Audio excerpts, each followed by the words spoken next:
Friends, you will hear two strange stories in this video. A boy who spent his entire life 12 years in a bubble and died there, and a girl who thought every day was June 11th.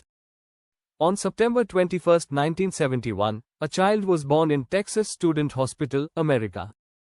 The name of this child was David Vetter, but this child was born differently from other children. David was sick.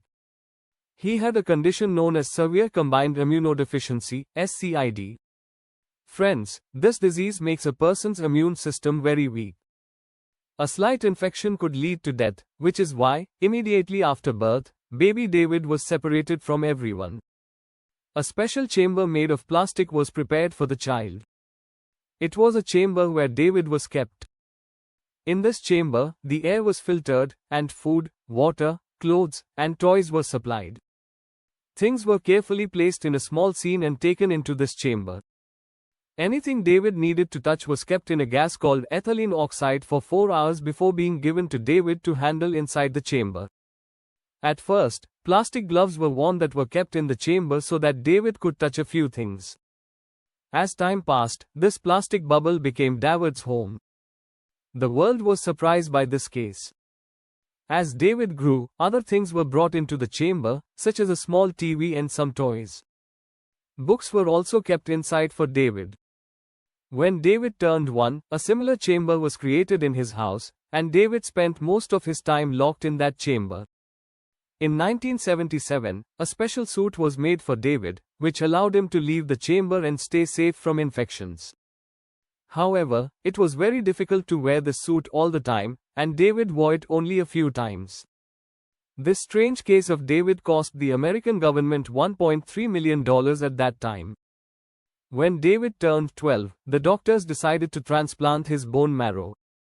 This was the only way to get David out of the chamber. His sister's bone marrow was a match, but after 15 days of the transplant, on February 22, 1984, David died inside the same chamber at the age of 12.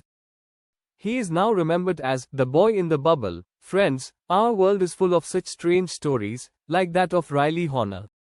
The story of a girl who felt that every day was June 11th. Riley was a high school student in the city of Springfield, United States. She had gone to a concert where people were dancing, and during this time, a 175 kilograms man fell on Riley's head while dancing. Riley lost consciousness and was taken to the hospital.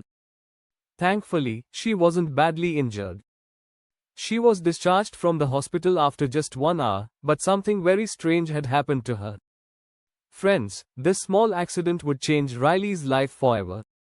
When Riley was on her way home in a car, she couldn't remember anything. Her memory was gone, but the strange thing was that Riley could only remember one day, and that day was June 11th, the same day she got hurt.